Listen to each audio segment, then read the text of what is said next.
ছাত্র জনতার গণ অভ্যুত্থানের পর দেশের বিভিন্ন স্থানে ঘটছে চুরি, ডাকাতি, সন্ত্রাস, নৈরাজ্য।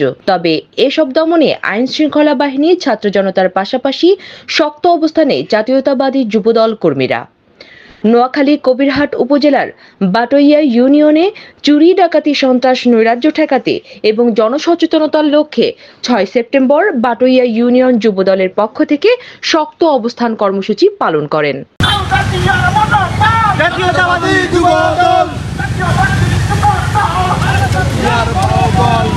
কর্মসূচিতে উপস্থিত ছিলেন বাটইয়া ইউনিয়ন যুবদলের আহ্বায়ক AK পারভেজ চৌধুরী, সদস্য সচিব M সানাউল্লাহ, যুগ্ম আহ্বায়ক বৃন্দ।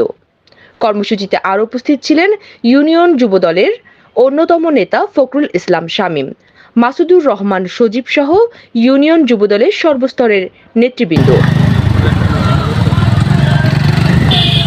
এ সময় যুবদল নেতা কর্মীর জনসচেতনতায় সকল ধরনের নাশকতা প্রতিহত করতে ইউনিয়নের বিভিন্ন স্থানে হোন্ডা শোডাউন করেন।